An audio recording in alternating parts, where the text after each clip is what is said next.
नमस्कार। कौशल योग के आज की इस कड़ी में हम लोग चर्चा करेंगे एक नए आसन की। उसका नाम है लोलासन या उत्थित पद्मासन। तो आइए हम लोग सबसे पहले इस आसन का अर्थ समझ लें और फिर उसके बाद इसकी विधि, लाभ और सावधानियों की चर्चा करेंगे। लोलासन शब्द लोल से बना है और लोल का मतलब तराजू होता है। जैसे तराजू होता है तो उसके दो सिरे होते हैं और उनको बैलेंस करते हैं, उनमें बैलेंस होना अनिवार्य होता है। तो उसी तरह से हम अपने शरीर को दोनों हाथ के माध्यम से संतुलित करते हैं, इसीलिए इसको लोलासन कहते हैं। इस आसन को हम पद्मासन में बैठ करके करते हैं, तो चूंकि शरीर को उठाया जाता है पद्मासन में, तो इसलिए उत्थित पद्मासन भी इसे कह दिया जाता है।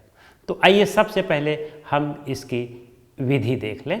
तो अपने दोनों पैरों को आगे की ओर फैला लें, दोनों हाथ की हथेलियों को इस तरह करके दंडासन पर बैठ जाएं। रीढ़ गला सिर बिल्कुल सीधा हो और आप पूरी तरह से अब इस आसन को करने के लिए तैयार हो जाएं। तो सबसे पहली चीज़ जो आवश्यक है वह है सजगता, आपकी अवेयरनेस।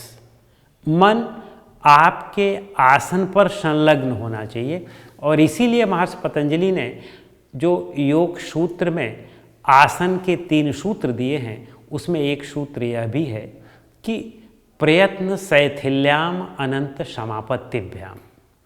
प्रयत्न की शिथिलता हो और मन अनंत पर एकाग्र हो, मन अनंत पर फोकस्ड हो। तो आपकी एकाग्रता भी होनी चाहिए। अब इसके बाद महर्षि ने यह भी कहा है आसन की परिभाषा में कि स्थिर सुखम आसनम। यद्यपि वह ध्यान के आसनों के संदर्भ में बात कही गई है, लेकिन इन आसनों पर भी आप उसको जोड़ सकते हैं कि आप स्थिरतापूर्वक उसमें हों, यानी थोड़ी देर के लिए बिल्कुल स्थिर हो जाएं और सुखपूर्वक हो जाए। तो आइए अब हम इसके अभ्यास की विधि देख लेते हैं।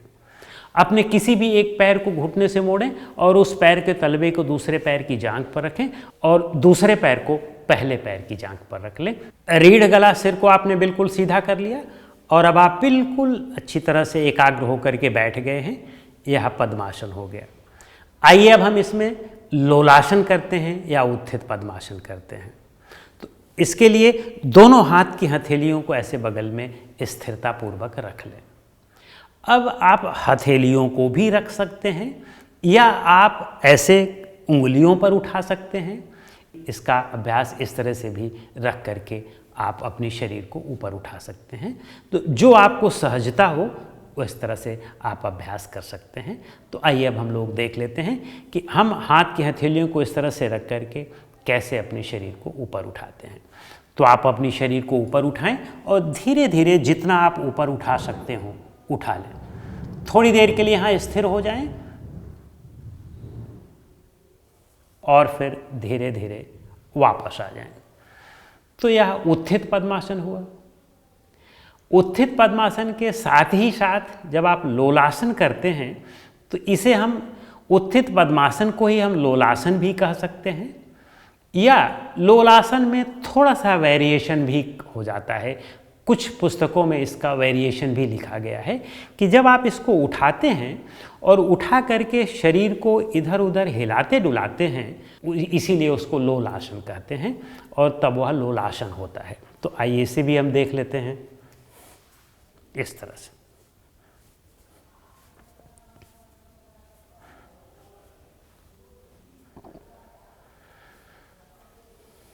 तो यह लोलासन हो गया या उत्थित पद्मासन हो गया। तो इस तरह से आप इसका अभ्यास कर सकते हैं। अब आइए अब हम लोग इस अभ्यास का और वेरिएशन भी देख लें। चूँकि कुछ लोग पद्मासन नहीं लगा पाते हैं, तो उस स्थिति में वे इस बात का एक्सक्यूज़ ले सकते हैं कि मेरा तो पद्मासन लगता ही नहीं है, इसलिए हम इस आसन को नहीं कर पाएंगे। तो यह बात सत्य नहीं है। आप अन्य आसनों में भी बैठ करके, जो बैठने के आसन हैं, उसमें भी आप उसको लगा करके उठा सकते हैं। मान लो आप सुखासन कर पाते हैं, सिद्धासन भी नहीं कर पाते हैं, स्वास्तिक आसन भी नहीं कर पाते हैं, केवल सुखासन कर पाते हैं, तो उसमें भी आप सुखासन में बैठ करके भी आप शरीर को उठा सकते हैं। तो आइए हम लोग सुखासन देख लेते हैं। सुखासन जैसा कि स्पष्ट है कि सुखपूर्वक आप इस तरह से उकड़ू मुकड़ू बैठ जाएं, तो यह सुखासन हो गया। अब आप दोनों हाथ को इस तरह से रखें और अपनी शरीर को ऐसे उठा लें।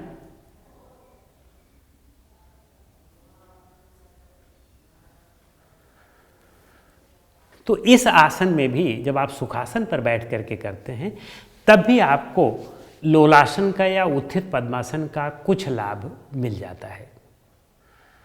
तो इस तरह से इस आसन की यह विधि हुई। आइए अब हम लोग इसके लाभ की चर्चा कर लें। जैसा कि नाम से ही स्पष्ट है कि उत्थित पद्मासन, तो चूंकि पद्मासन पर ही लगता है तो पद्मासन के तो सारे लाभ मिल ही जाते हैं। पद्मासन के लाभ क्या क्या हैं? एक तो यह कमर के अंगों को सशक्त करता है। पूरा पेल्विक गर्डल, जिसे आप श्रोणि स्थल कहते हैं, बहुत मजबूत और सशक्त हो जाता है। पाचन तंत्र मजबूत हो जाता है। जनन अंग मजबूत हो जाते हैं, प्रजनन अंग मजबूत हो जाते हैं। और ये 3 अंग तो मजबूत हो ही गए, तो ये पद्मासन का लाभ तो आपको इसमें मिल गया। आइए अब हम उत्थित पद्मासन करते हैं तो उसमें जो अतिरिक्त लाभ मिलता है उसको भी देख लेते हैं। अतिरिक्त लाभ में चूंकि आप हाथ से उठाते हैं तो आपके कंधे से लेकर के हाथ की हथेलियों तक पूरे हाथ आपके बहुत सशक्त और मजबूत हो जाते हैं। तो हाथ में कौन कौन सी मसल्स हैं? इधर आप ट्रेपेजियस मसल से ले लें, स्टेर्नोहायराइड मसल से ले लें, इस आपकी ट्रेपेजियस हो गई, डेल्टाइड मसल है यह हो गई। इधर बाइसेप्स, फिर ट्राइसेप्स, फिर रेडियलिस है, वो इधर अल्नरिस है, और फिर ये भी जितनी भी यहाँ की मसल्स हैं वो सब बहुत मजबूत हो जाती हैं। और इतना ही नहीं, चेस्ट की मसल्स भी मजबूत हो जाती हैं, क्योंकि चेस्ट पर भी प्रेशर आता है, चेस्ट के मसल्स पर भी अच्छी तरह से दबाव पड़ता है। और इतना ही नहीं, आपके हार्ट के लिए भी ये बहुत अच्छा आसन है। जिन्हें हार्ट का रोग ना हो, यदि वे नियमित इसका अभ्यास करते हैं प्रतिदिन, तो निश्चित रूप से कहा जा सकता है कि उन्हें हृदय का रोग नहीं हो सकता है, क्योंकि हृदय को भी यह बहुत अच्छी तरह से वहाँ पर रक्त की आपूर्ति, जो कार्डिक मसल्स हैं उनमें रक्त की आपूर्ति बढ़ा देता है, और उन अंगों में मजबूती आ जाती है, वे सशक्त हो जाती हैं। लंग्स को तो मजबूत करता ही है। स्प्लीन हो गया, हमारा स्टमक हो गया, और इतना ही नहीं, हमारा लीवर हो गया, राइट की तरफ लीवर जो रिब केज के नीचे है वह भी मजबूत हो जाता है। और इसके साथ साथ डायफ्राम भी बहुत मजबूत हो जाता है। और इन अंगों को तो मजबूती मिलती ही है। जो इसका सबसे अतिरिक्त लाभ है, यदि आप इसमें 1 मिनट से 2 मिनट तक रोकने का अभ्यास कर लेते हैं, स्थिर रहने का अभ्यास कर लेते हैं, तो आपकी एब्डोमेन की मसल्स, जो रेक्टस एब्डोमिनिस है, बहुत मजबूत हो जाती है। क्योंकि 1-2 मिनट तक करेंगे तो आपको इसमें वाइब्रेशन होने लगेगा। यहाँ तक कि आधा मिनट आप रोक करके रखें तो आपका पेट हिलने डुलने लगता है, वाइब्रेट करने लगता है। तो यानी यहाँ की मसल्स में भी बहुत अच्छी तरह से खिंचाव आता है, तो जिससे आपकी किडनीज, आपकी पैंक्रियाज और जनन अंग, वे सब बहुत मजबूत और सशक्त हो जाते हैं, क्योंकि वहाँ रक्त की सप्लाई बहुत ज़्यादा बढ़ जाती है। तो इस तरह से यह बहुत महत्वपूर्ण आसन माना जाता है। तो हम सबको इसका अभ्यास करना चाहिए। इसकी कुछ सावधानियाँ हैं। उन लोगों को जिन्हें स्लिप डिस्क स्पॉन्डिलाइटिस या सियाटिका हो, उन्हें इसका अभ्यास नहीं करना है। जिन्हें ऑलरेडी हृदय का रोग हो, उन्हें इसका अभ्यास नहीं करना है। जिन्हें उच्च रक्तचाप हो, उन्हें भी इसका अभ्यास नहीं करना है। और जिनके हाथों में या पैरों में बहुत सीवियर ढंग का रेमेटॉइड अर्थराइटिस हो या अर्थराइटिस हो, उन्हें भी इसका अभ्यास नहीं करना चाहिए।